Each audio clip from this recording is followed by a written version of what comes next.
Elena always believed cheating happened to other people, not to couples who had been together for 10 years, not to people who built a home from nothing, argued about curtain colors, and knew exactly how the other liked their morning coffee.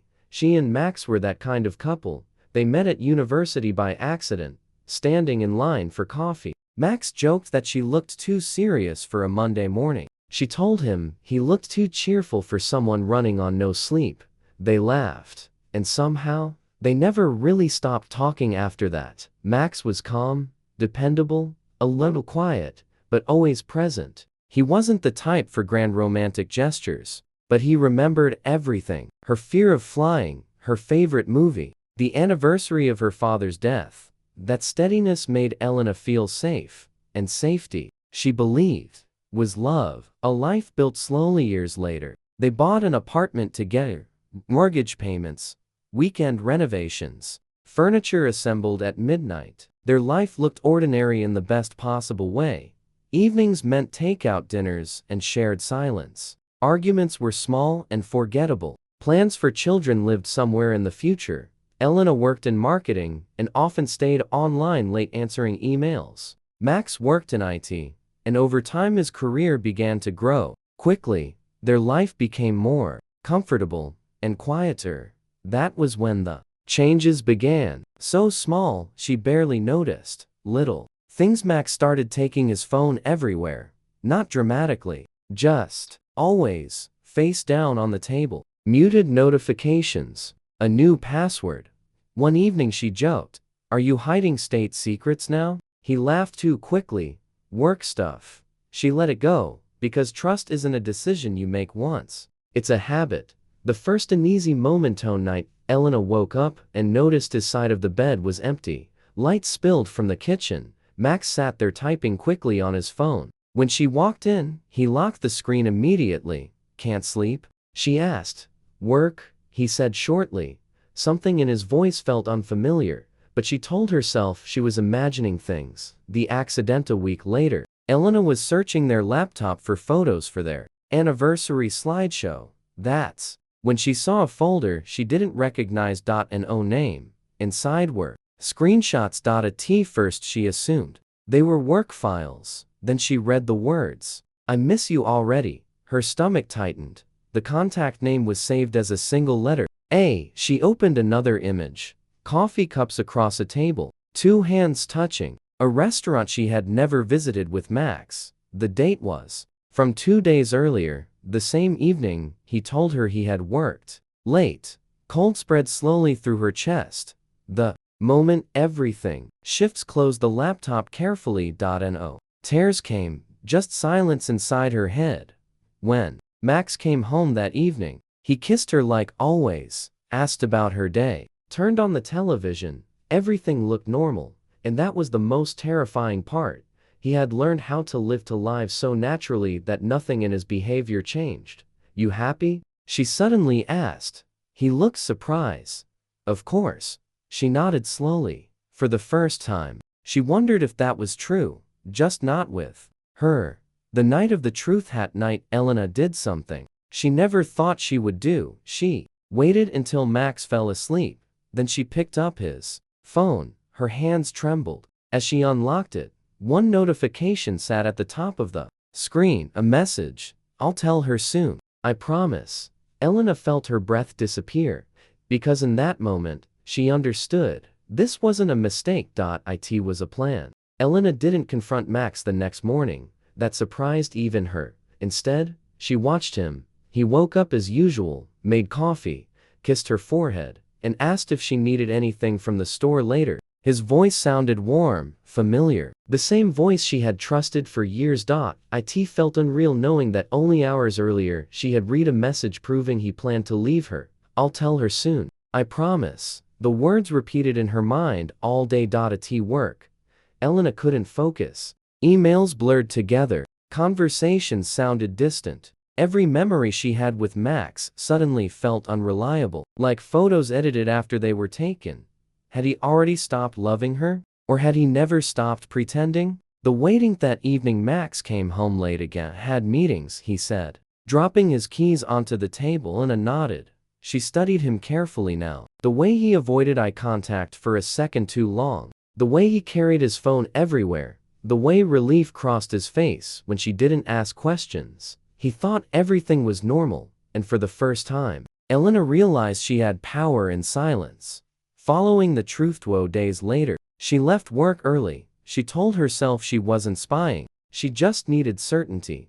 Max had said he was working from the office that afternoon. Elena parked across the street from his building and waited. Employees came and went. Max never appeared. Her chest tightened. She checked his location, sharing something they had enabled years ago for convenience. The map showed him across town, not at work. The second apartment, the address led her to a quiet residential street she had never visited. Small modern buildings lined the road, balconies filled with plants, a place built for new beginnings.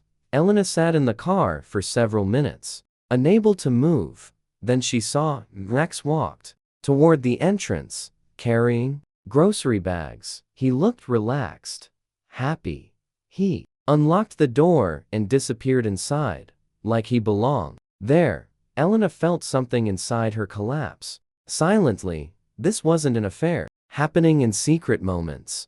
This was another life.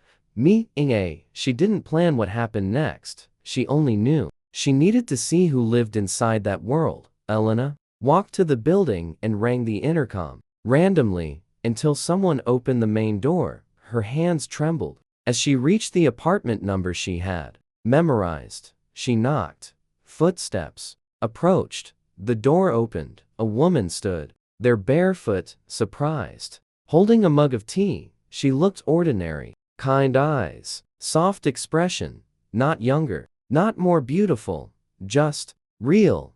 Yes? The woman asked. Elena swallowed. Is Max here? Confusion crossed her face. You mean Daniel? She said. He just went to the store downstairs. Elena froze. Daniel, another name. The conversation's woman introduced herself as Anna. They sat awkwardly in the living room. Photos covered the shelves. Anna and Max, smiling together, traveling, celebrating birthdays, evidence of time. How do you know him? Anna asked gently. Elena stared at her hands. I'm his wife. The mug slipped from Anna's fingers and shattered on the floor. Two truths. Elena shook her head repeatedly. No, he told me he was divorced. Elena felt tears finally burn behind her eyes. How long? She asked quietly. Anna whispered. 3 years. 3 years. Elena struggled to breathe. That meant Max had started another relationship while still building a marriage with her. Not recent, not accidentally, deliberately. Anna's voice broke. He said you two separated but stayed friendly. Elena laughed softly, a sound filled with disbelief. We bought a couch together last month. Silence filled the room. Two women sitting in the ruins of the same lie. The realization suddenly stood. He's coming back. Through the window, Elena saw Max walking toward the building. For a moment she considered leaving, but something stronger kept her there. The door opened. Max stepped inside, smiling until he saw Elena.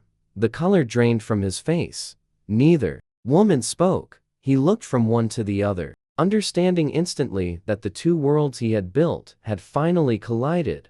Elena, he whispered. But before he could continue, Anna asked the question that froze the room.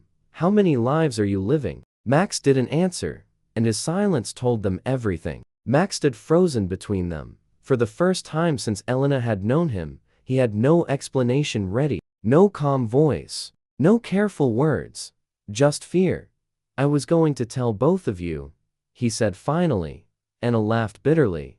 When? After which dinner? After which lie? Elena didn't feel anger anymore, only clarity. She looked around the apartment. The photos, the furniture, the life he had built twice. Every detail felt rehearsed, duplicated, empty.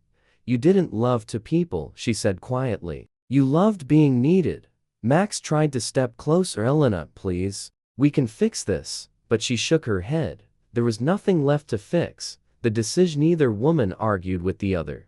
There was no rivalry, no shouting, only shared understanding. They had both been living inside the same illusion. Anna packed a small bag that evening. Elena walked out without looking back. Max called, texted, apologized. Neither of them answered. For the first time, he was alone with the truth he created.